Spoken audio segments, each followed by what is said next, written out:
Hello students. Last income tax की video में हमने advance payment of tax chapter का पार्ट 1 किया था। आज हम उसी चैप्टर का पार्ट 2 करने जा रहे हैं। लास्ट वीडियो में हमने किया था कि टैक्स डिटरमिनेशन ऑफिसर क्या करता है, टैक्स को डिटरमाइन करता है, जो कि बनता है टैक्स पेयर का। एडवांस पेमेंट ऑफ टैक्स को डिटरमाइन करता है। और ये क्या करता है, अगर टैक्स पेयर ने टैक्स की पेमेंट नहीं की है तो ये क्या है, उसको ऑर्डर करेगा। कब ऑर्डर करेगा? 1 मार्च से पहले कि वो अपने एडवांस टैक्स की पेमेंट कर दे। और इसकी क्या है, कंडीशंस आती है। अगर जो टैक्स पेयर है उसने क्या किया है, अपनी इनकम स्टेटमेंट फाइल कर दी है। फर्स्ट कंडीशन तो ये है। और सेकंड कंडीशन क्या है? सेकंड कंडीशन ये है कि टैक्स पेयर ने क्या जो हमारा टैक्स डिटरमिनेशन ऑफिसर है उसने टैक्स पेयर का टैक्स डिटरमाइन कर लिया है। इन दोनों में से जो भी ज़्यादा होगा ना, उसी की पेमेंट कौन करेगा? टैक्स पेयर करेगा। अब हम आगे क्या करने जा रहे हैं, आगे हम इसमें करेंगे इंस्टॉलमेंट। क्या है इंस्टॉलमेंट क्या होती है? जब जो टैक्स पेयर है क्या करता है, अपने अमाउंट को पे करता है, एडवांस पेमेंट ऑफ टैक्स। और वो कैसे पे करेगा कि जो हमारा टैक्स डिटरमिनेशन ऑफिसर है वो उसे क्या करेगा, इंस्टॉलमेंट के बारे में बताएगा कि उसे कितनी इंस्टॉलमेंट कब देनी है। तो अब इसमें क्या है, इसमें वैसे तो कोई भी चेंज नहीं किया जाता, लेकिन फर्दर इसमें कंडीशंस हैं। उन्हीं कंडीशंस के अगर वो कंडीशंस होती हैं तो ही चेंज किया जाएगा। किसमें? एडवांस पेमेंट ऑफ टैक्स की अमाउंट में। फर्स्ट कंडीशन तो ये है कि अगर जो टैक्स डिटरमिनेशन ऑफिसर है उसने क्या है, ऑर्डर कर दिया है टैक्स पेयर को कि वो इसको पेमेंट कर दे, अमाउंट को पेमेंट कर दे। लेकिन बाद में क्या कर दिया, जो टैक्स पेयर था उसने क्या किया, उसने इनकम स्टेटमेंट फाइल कर दी। और जो है इनकम स्टेटमेंट में क्या है, उसका जो टैक्स है वो टोटल इनकम है वो ज़्यादा बन रही है, और जो टैक्स का अमाउंट है वो भी ज़्यादा बन रहा है। तो क्या है, वो क्या है, फर्दर उसको जब फर्स्ट इंस्टॉलमेंट मंगा ली, फर्स्ट इंस्टॉलमेंट की तो पेमेंट कर दी टैक्स पेयर ने, तो वो क्या करेगा, आगे जितनी भी इंस्टॉलमेंट है उनमें क्या है, उस अमाउंट को एडजस्ट कर देगा। जो अमाउंट इनकम स्टेटमेंट में उसने दिया है, जो अमाउंट ज़्यादा है, उसको वो आगे फर्दर इंस्टॉलमेंट में एडजस्ट कर देगा। सेकेंड पॉइंट हमारा आता है, इसमें मैंने कुछ कीवर्ड्स लिखे हैं, आप उनसे देख सकते हैं। Advance payment of tax is less than ordered amount, यानी कि जो हमारा टैक्स डिटरमिनेशन ऑफिसर है, जो उसने जो अमाउंट ऑर्डर किया है किससे, टैक्स पेयर से, वो क्या है, ज़्यादा है। किससे? जो मतलब एडवांस पेमेंट ऑफ टैक्स की अमाउंट निकाली है टैक्स पेयर ने। तो क्या करेगा टैक्स पेयर, क्या करेगा, जो टैक्स डिटरमिनेशन ऑफिसर है उसको इन्फॉर्मेशन देगा कि मेरा टैक्स कम बन रहा है लेकिन आपने उसको ज़्यादा डिटरमाइन कर दिया है। तो वो क्या करेगा, उसी के अकॉर्डिंग पेमेंट करेगा जो उसने टैक्स डिटरमाइन किया था। अब नेक्स्ट आता है, थर्ड पॉइंट आता है। इसमें क्या है, एडवांस पेमेंट ऑफ टैक्स क्या है, ज़्यादा है किससे, ऑर्डर अमाउंट से। यानी कि जो टैक्स डिटरमिनेशन ऑफिसर है उसने क्या है, अमाउंट को कम डिटरमाइन कर दिया है जो एक्चुअल अमाउंट था उससे। तो क्या है, जो टैक्स पेयर है उसने अमाउंट को ज़्यादा कैलकुलेट किया है, तो क्या है, टैक्स पेयर जो है उसी ज़्यादा अमाउंट के अकॉर्डिंग ही पेमेंट करेगा। ये नहीं है कि इनकम अगर उन्होंने मतलब उसका गलती से या फर्दर किसी तरीके से गलत कैलकुलेशन हो गया है, उसको उसी अमाउंट को पेमेंट कर देगा, ये नहीं है। जो उसने इनकम स्टेटमेंट फाइल की है, जो टैक्स उसके अकॉर्डिंग बना है, उसी की पेमेंट करेगा। नेक्स्ट हमारा टॉपिक आता है capital gain and casual income. कभी कभी क्या होता है, कैजुअल गेन और कैपिटल इनकम को जो है टैक्स पेयर कैलकुलेट नहीं कर पाता। तो कैलकुलेट नहीं कर पाने के कारण वो क्या है, ये भी नहीं पता चलता कि उसको कितना टैक्स पे करना है। तो टैक्स पे की अमाउंट पता नहीं लगती। तो अब क्या है, जो हमारा जो टैक्स डिटरमिनेशन ऑफिसर है वो ही क्या करता है, हमें बताता है कि अपना हमारा टैक्स कितना बनता है। और उसको क्या है, 15 मार्च से पहले ही पेमेंट करनी होती है टैक्स पेयर को। अगर 15 मार्च के बाद उसको कैपिटल गेन या प्रॉफिट होता है तो उसकी भी वो पेमेंट करेगा कब, 31 मार्च से पहले। अब नेक्स्ट आता है, अब यहाँ पे कुछ इंस्टॉलमेंट बताई गई है। फर्स्ट तो वो 4 इंस्टॉलमेंट में पेमेंट करता है। कैसे? एक फर्स्ट तो वो करेगा 15 जून से पहले, बिफोर, एंड 15 जून तक जो भी अमाउंट उसने अर्न किया है उस पर क्या करेगा, वो 15% के हिसाब से एडवांस पेमेंट ऑफ टैक्स की अमाउंट को क्या करेगा, पे करेगा। सेकंड आती है बिफोर एंड 15 सितंबर। क्या है?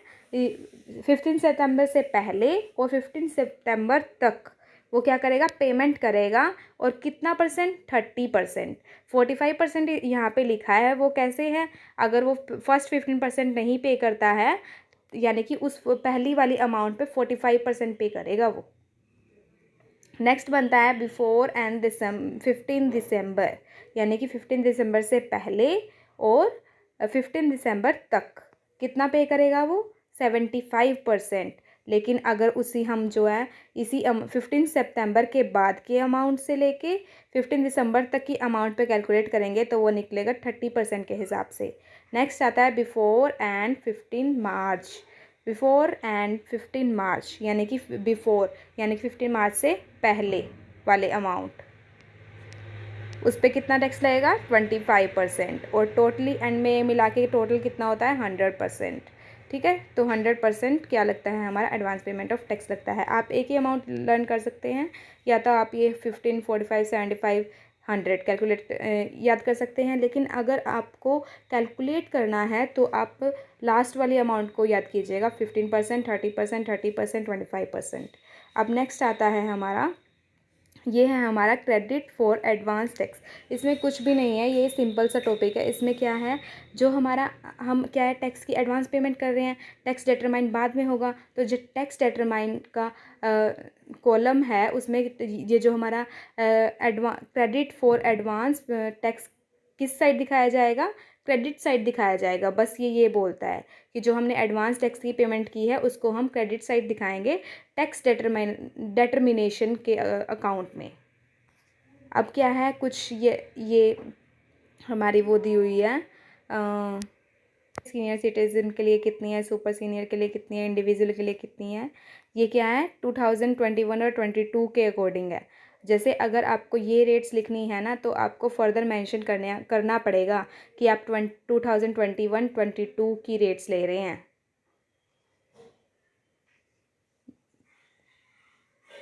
ये आपको रेट्स याद ही करनी पड़ेगी, इसमें समझने के लिए कुछ नहीं है।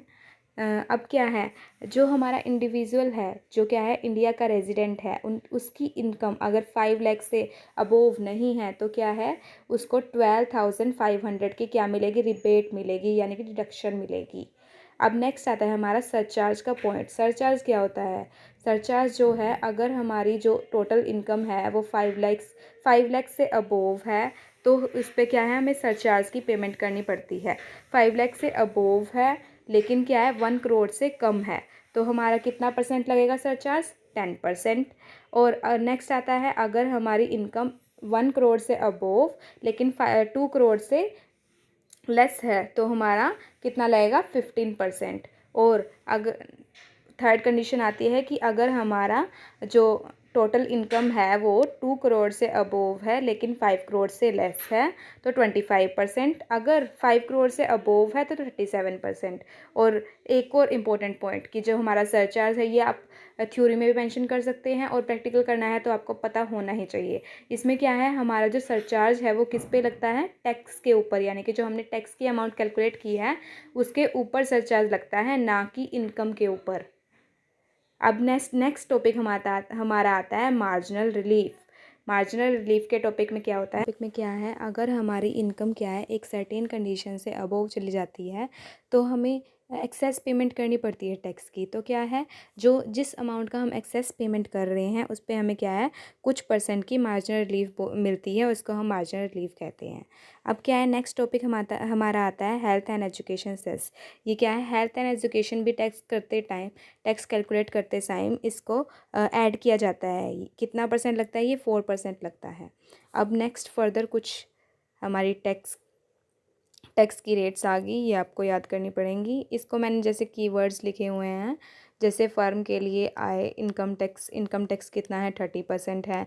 हमारा जो सरचार्ज है वो कितना लगेगा?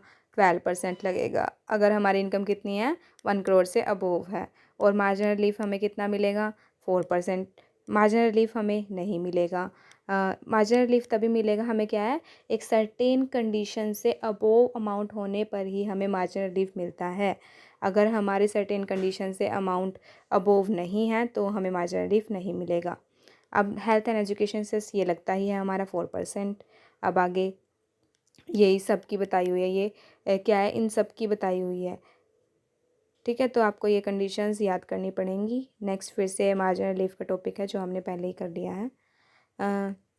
अब क्या है फर्दर, ये फर्स्ट क्वेश्चन आता है, इसमें क्या है, श्री बोश हैं, उनका क्या है, उनकी फाइनेंशियल ईयर की इनकम दी हुई है। अब क्या है, इनकम दी हुई है हाउस प्रॉपर्टी से, इन्होंने लिखा हुआ है जैसे टैक्सेबल जो इनकम हमारी टैक्सेबल है, लेकिन ऐसा जरूरी नहीं है कि क्वेश्चन आपके पास जो आएगा उसमें फ़र्दर मेंशन होगा कि आपका जो है टैक्सेबल इनकम है या नॉन टैक्सेबल। तो आपको इसका पता होना चाहिए, आपको याद होनी चाहिए कि कौन सी इनकम टैक्सेबल होती है कौन सी नहीं, तभी आप क्वेश्चन सोल्व कर पाएंगे। तो क्या है, income from house property 75,000, profession 7,7,500, dividend from x and company 10,000। अब क्या है, हमें इंस्टॉलमेंट की अमाउंट का पता लगाना है जो हमें क्या है फाइनेंशियल ईयर के एंड में पे करनी होगी। सबसे पहले हाउस प्रॉपर्टी की इनकम ले ली, प्रोफेशन की ले ली, उसके बाद हमारा जो डिविडेंड है वो अदर सोर्स की इनकम में हेड में आता है, और ये क्या है, इसकी हमें छूट मिलती है, यानी कि इस पे हमें टैक्स की पेमेंट नहीं करनी होती, डिडक्शन कोई नहीं है। तो हमारा टोटल इनकम आ गई 7,82,500। अब क्या है, हम कंप्यूटेशन करेंगे किसकी, एडवांस टैक्स पेबल, जो हम एडवांस टैक्स की पेमेंट करेंगे उसका अमाउंट कैलकुलेट करेंगे। तो क्या है, टैक्स ऑन कितने पे टैक्स लगेगा, टोटल इनकम के ऊपर, हमारी टोटल इनकम के ऊपर टैक्स लगेगा। फर्स्ट क्या है, 2,50,000 पे नील होता है, नेक्स्ट 250 पे 5% होता है, और नेक्स्ट बैलेंस पे हमारा लगेगा 20%। ये क्या है, ये हमारे 2021 के अकॉर्डिंग रेट्स हैं। अब जो है चेंजेस आ चुके हैं, आप उनको देख सकते हैं। सरचार्ज लगेगा हमारा, सरचार्ज ऐड होने के बाद हमारा जो है हेल्थ एंड एजुकेशन लगेगा 4%। हमारा जो सरचार्ज है वो नहीं लगा क्योंकि हमारी इनकम क्या है, कम है, जो लिमिट थी उससे हमारी इनकम कम होने के कारण यहाँ पे सरचार्ज नील है। हेल्थ एंड एजुकेशन सेस 4% है, तो 4% के हिसाब से हेल्थ एंड एजुकेशन सेस लग जाएगा। टैक्स डिडक्टेड एज सोर्स पे कोई भी डिडक्शन टैक्स की नहीं हुई है, इसलिए यहाँ पे नील है। तो हमारा अमाउंट आ गया 71,760 रुपीज़। अब क्या है, इंस्टॉलमेंट में थी, 4 इंस्टॉलमेंट थी, तो उसी के अकॉर्डिंग अब हम कैलकुलेट करेंगे। सबसे पहले 71,760, क्या है, 71,760 पे कितना, 15%, फिर 30%, फिर 30, फिर 25। जैसे वो था ना 15, 45, वैसे मैंने बोला था ना, जब आप कैलकुलेट करोगे तो आपको लास्ट वाली 15, 30, 30, 25 वाली परसेंटेज को लर्न करना पड़ेगा। ठीक है, तो इसी के अकॉर्डिंग आपका आंसर सोल्व हो जाएगा। लास्ट में हमारी ये जो दोनों अमाउंट हैं, एडवांस टैक्स पेबल और इंस्टॉलमेंट, चारों इंस्टॉलमेंट की अमाउंट के एंड में जो अमाउंट आई है वो मैच होनी चाहिए, तभी आपका जो सॉल्यूशन है वो करेक्ट है, और ये अमाउंट मैच होगी ही, वैसे कंफर्म है। और वैसे भी ये चैप्टर हमारा क्या है, इंपॉर्टेंट चैप्टर है, क्योंकि इसमें से 4 मार्क का क्वेश्चन आता ही आता है। और कई बार क्या होता है, ज़रूरी नहीं है कि एग्जामिनर जो इंपॉर्टेंट चैप्टर हैं उनमें से ही 16 मार्क्स का क्वेश्चन डाले, कि अब तो ऐसे चैप्टर में से भी डाल सकता है जो हमें लगता है कि इंपॉर्टेंट नहीं है। और ये क्या है, बहुत अच्छा चैप्टर है और ईजी चैप्टर है, जिसको कोई भी ईजिली कर सकता है। Thank you. अगर आपको हमारी वीडियो पसंद आई हो तो like, share, subscribe and comment, and हमारे बेल आइकन को प्रेस करना ना भूलें।